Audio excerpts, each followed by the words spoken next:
Bonjour à chacun et chacune. Alors en ces temps de mauvaises nouvelles, où cette pandémie commence à impacter tellement de personnes autour de nous et peut-être dans nos propres maisons, que le Seigneur puisse nous fortifier dans la foi.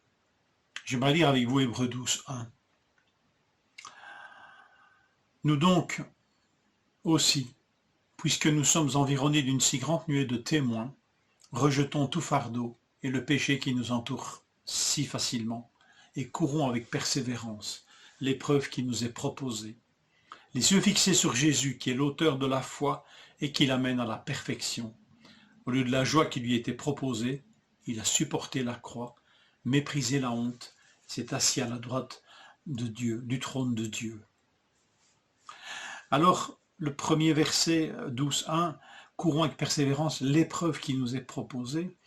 L'épreuve dont il est question ici, dans le vocabulaire, n'a rien à voir avec l'épreuve, tentation, difficulté de la vie qui peut nous travailler pour notre propre foi.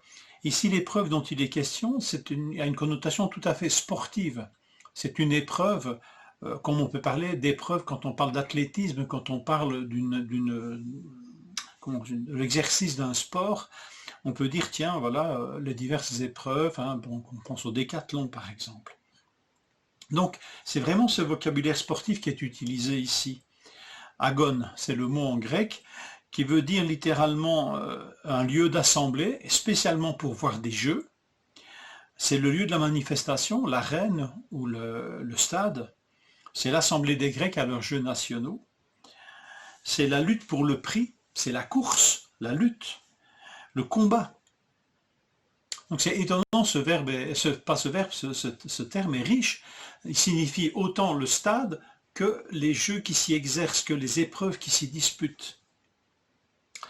Donc, quand il est question ici d'épreuves qui nous est proposée, c'est pour ça qu'on nous trouvons associé le verbe courons, courir. Courir, donc courons donc. Donc c'est vraiment le cadre. C'est ce vocabulaire que nous trouvons quand Paul s'adresse à Timothée, chapitre 6, verset 11. Quant à toi, homme de Dieu, fuis les choses comme l'amour de l'argent, recherche la justice, la piété, la foi, l'amour, la persévérance, la douceur, combat le bon combat de la foi, saisis la vie éternelle. Le bon combat de la foi, le combat. Donc vraiment dans cette idée d'épreuve sportive, donc le combat qui était pratiqué dans les stades. Et pour courir cette course, l'exhortation première, c'est d'abord de nous alléger, de nous débarrasser de tout ce qui nous alourdit et nous entrave. Rejetons tout fardeau et le péché qui nous enveloppe si facilement. Et ensuite, bien regardons avec le verset 2 qui nous dit que les yeux fixés sur Jésus. Mais il nous est parlé avant cela d'un environnement extraordinaire. Souvenez-vous que épreuve désigne aussi le stade. Alors imaginez que nous sommes environnés d'une multitude de témoins, c'est ce qu'il est dit ici, nous sommes environnés d'une grande nuée de témoins, et ce témoin c'était comme un gigantesque public dans un stade qui nous encourage à courir à courir l'épreuve de la foi, à pratiquer le bon combat, à persévérer dans cette épreuve, dans cette course qui nous est proposée, la course de la foi.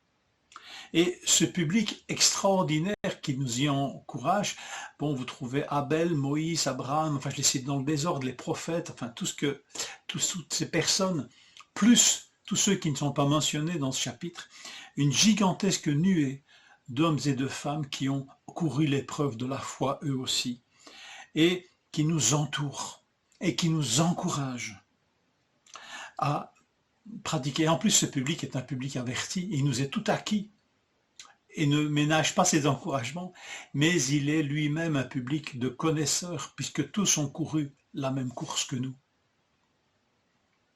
Et ce qui est extraordinaire, c'est qu'ils n'ont pas encore reçu leur médaille. Ils ne la recevront pas sans nous. Ils le savent et nous le savons.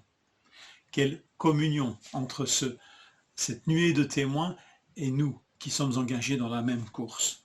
Bien sûr, nous n'avons pas à prier ces témoins. Nous avons simplement à prendre conscience que nous sommes environnés d'une immense nuée de témoins qui ont engagé la même course et qui l'ont terminée et qui nous encouragent à continuer. Et nous sommes surtout exhortés à avoir les yeux fixés sur Jésus. Alors, lui, il est l'auteur de la foi et il est celui qui l'amène à la perfection. Il est l'auteur de l'épreuve. Il est le grand spécialiste de l'épreuve que nous courons nous-mêmes. Il y a participé à cette épreuve et plus encore que quiconque. Oui, le Fils de Dieu a même exercé la foi. La foi ici est décrite, il a supporté la croix, il a méprisé la honte et s'est assis à la droite du trône de Dieu. Avant de monter sur ce podium, il a pratiqué lui-même cette épreuve de la foi. Et il est allé jusqu'à la croix, n'arrêtant pas son regard à l'ignominie et à la honte de la croix, mais voyant plus loin et pourquoi il accomplissait ces choses pour son Père. Il est l'auteur de la foi. Nous pouvons regarder à lui. C'est plus qu'un coach, qu'un entraîneur. Il a souffert comme nous. C'est pas le coach qui nous insulte, qui est là avec des mauvaises intentions. Il est celui qui nous encourage. Le plus grand spécialiste de l'épreuve que nous courons, il est là face à nous et il nous dit « Courage, continue ». Il est l'auteur et il l'amène à la perfection. C'est extraordinaire. Il est supérieur à cette nuée de témoins, bien sûr, qui nous entoure.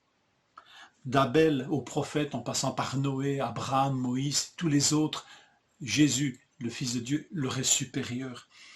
Pour eux, le Messie, le Fils, était l'objet de leur foi. Lui, il est l'auteur de leur foi.